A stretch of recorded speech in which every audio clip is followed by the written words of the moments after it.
Happy Monday, everybody. Good morning, good afternoon, good evening. I hope you guys had a great weekend. I hope the start of this week is as phenomenal to you as you are. You know what time it is. It's time for another episode of Monday Evening Quarterback. My name is Christian Simpson, and I am the creator, I'm the founder, I'm the NFL and college football analyst, I'm a blogger, I'm a radio contributor. I do have a merchandise line, and when I'm not analyzing or working with football, I'm a junkie, and I love the game just as much as the everyday fan. Welcome. I hope you enjoy this episode just as much as I have fun recording this episode. It is Monday, November 10th, 2025. The days are winding down. Hope you guys did daylight savings time. I always get confused with it. I think it's fall. Nah, you turned your clock back, fall back, spring ahead. If you've been following along from the get-go, thank you as always. And if this is your first time tuning in and you were referred to me, one, thank you for taking a referral. Two, thank you to whoever referred you to me. Lastly, I hope you're doing well, and I hope you enjoy the show. And if you're liking what you're hearing, make sure you like, share, and subscribe to the podcast. We are on YouTube. Or check out what we do on the site, which is the dailyblitz.blog, into your email address, and everything that I post to the site will get sent to your email inbox. Here's how the show's gonna go. I'm gonna talk about what caught my eye in college football. 11 weeks are in, and I think we have 3 more weeks remaining, which is absolutely insane. I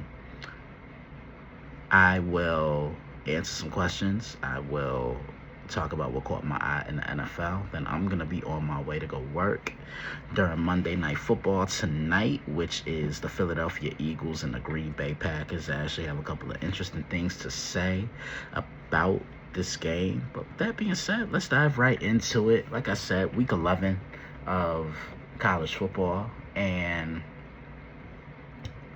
the marquee game of the day took place in Lubbock, Texas. This was College Game Day's first appearance in Lubbock, I want to say since the 2008 or 2009 season. Patrick Mahomes was there as the guest picker. And they hosted a unbeaten BYU team on Saturday. The first time I saw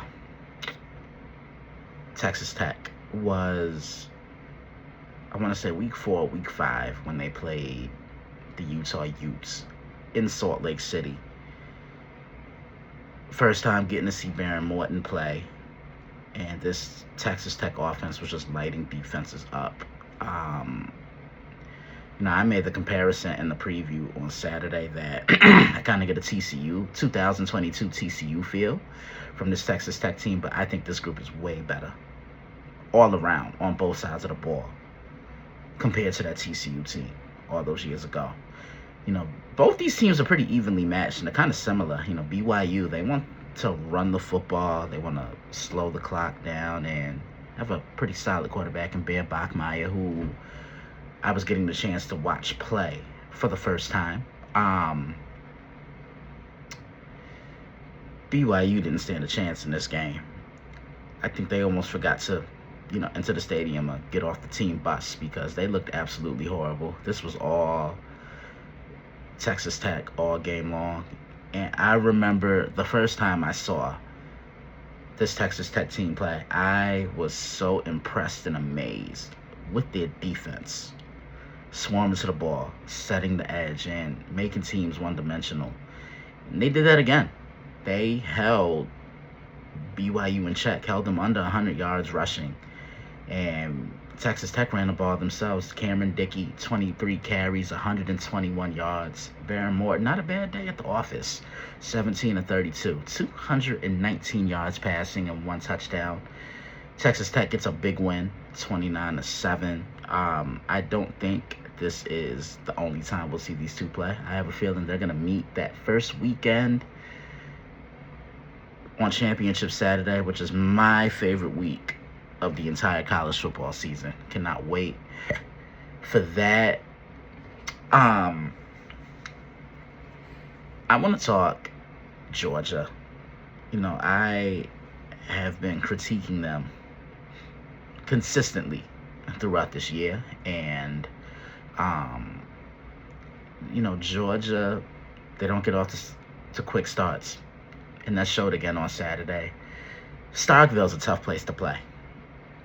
Mississippi State always gives teams a lot of fits,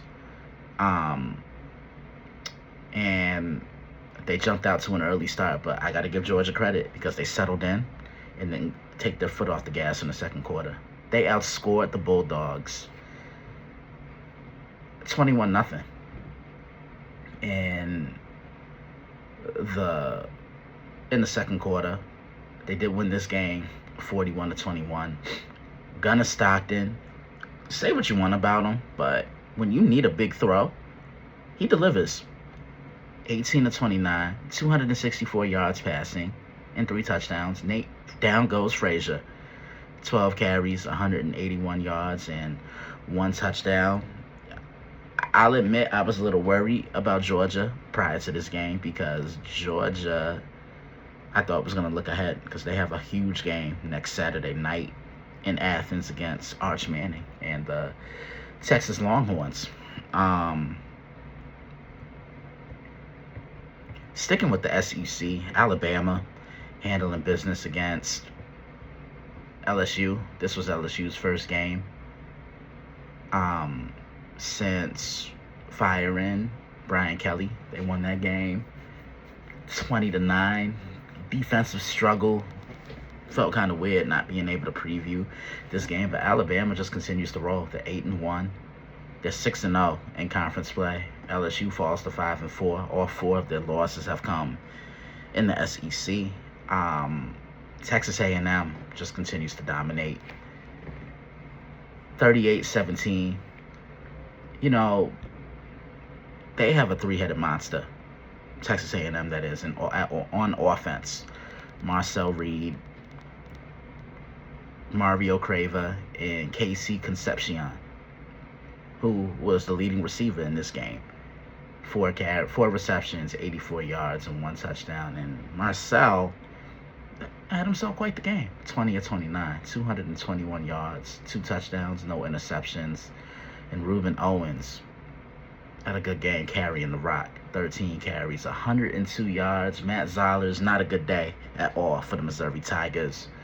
7-22, 77 yards. But, both teams ran the ball rather effectively. Texas A&M ran the ball for a total of 243 yards, and Missouri had 200 yards of their own, 207 to be exact.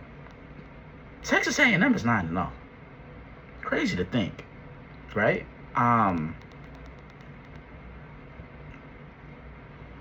Ohio State, they were down in this game at one point. They were down 3-0, but I was never worried.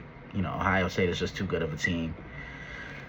They won that game 34-10. Julian Sand just continues to climb the ladder, 27-33. He's settled in now, 303 yards. Did throw a touchdown pass, but also did throw an interception. Bo Jackson, yes, that's his name, 14 carries, 75 yards. And Jeremiah Smith. Now I'm going to get into my Heisman candidates, and this is one of them. 10 receptions, 137 yards, and 1 touchdown. If there was ever a doubt on who the best receiver in America is, look no further than number 4 in Columbus. Ohio State's 9-0. They're rolling right now, which is just setting up an epic game at the end of the season against Michigan.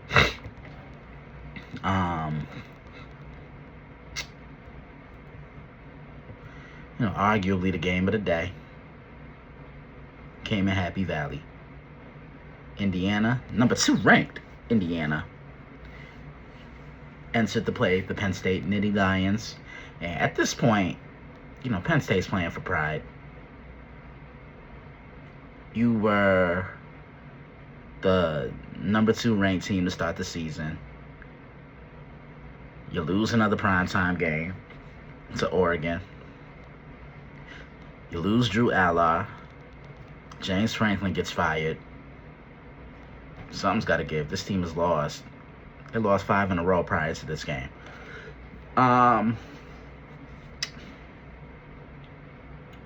This had trap game written all over it, as did another game in the Big Ten, which I'll talk about after this. Penn State gave Indiana all they could handle. I feel like they made Indiana work. Ethan Grunkmeyer, 22 of 31, 219 yards passing, 1 touchdown, 1 interception. And Nicholas Singleton was the leading rusher, with 71 yards rushing on 10 carries and 2 touchdowns. Indiana's never out of a game with Fernando Mendoza. I saw what he did against Oregon all those weeks ago. I mean, he's been on a tear ever since then. And at this point, I think the Heisman is his to lose.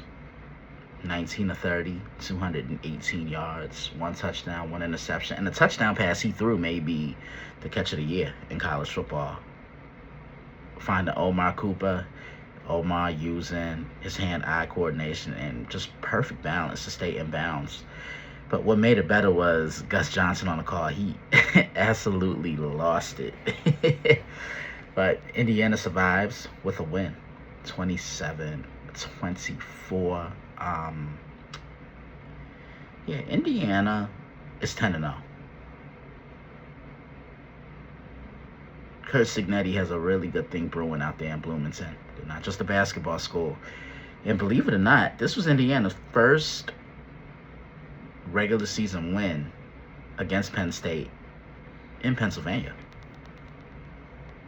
The more you know, the better. Another close game in the Big Ten was Oregon and Iowa.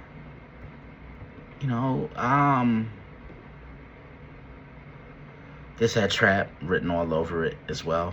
Kinnick is not an easy place to play. Iowa, they did what they could. They really did try to slow the game down, but I just think it was too much. Oregon, when it mattered most, Oregon did win this game 18-16. They won it on a field goal. I'm not as high on Dante Moore as a lot of people were. He's kind of just been okay ever since that loss to Indiana. They're going to be interesting to watch come playoff time.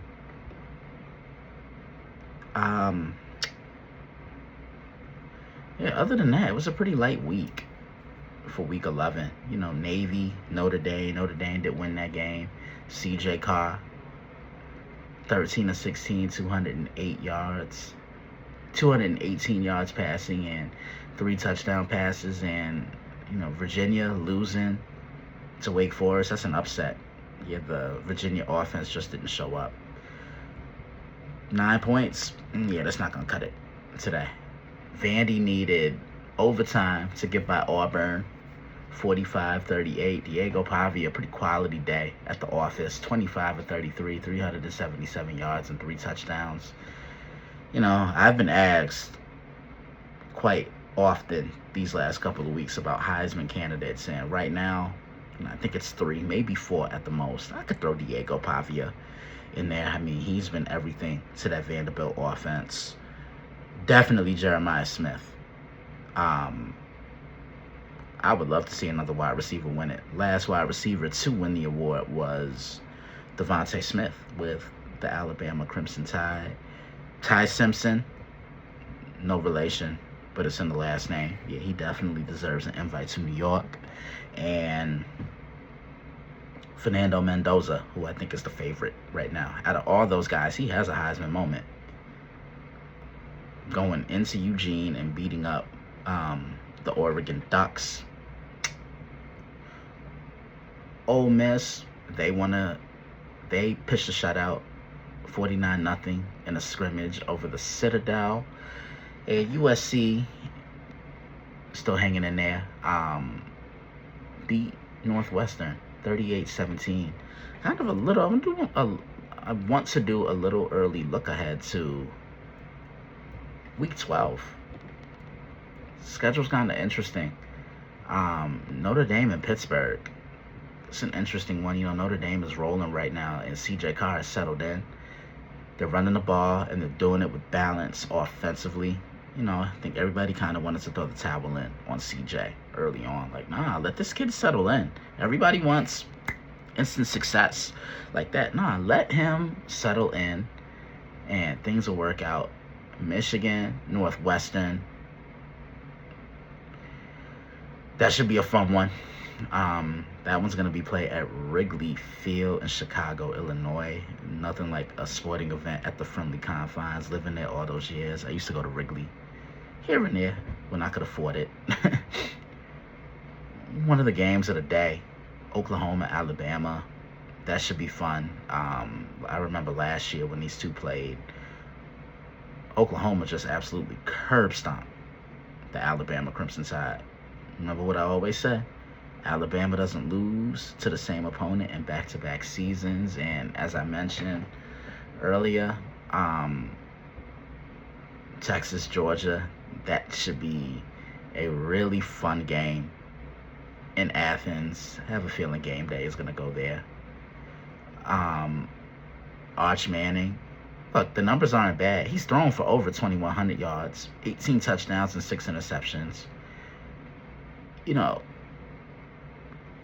Georgia was a kryptonite for Texas last year. Beat them in the regular season and then beat them in the SEC championship game. So much is on the line in this game, and that's all I pretty much have for college football. When I get back, we're going to talk a little National Football League. What caught my eye there? I'm going to answer some questions, and I'm going to do another little preview of Monday Night Football between the Philadelphia Eagles and the Green Bay Packers. This is Monday Evening Quarterback. I'll be back.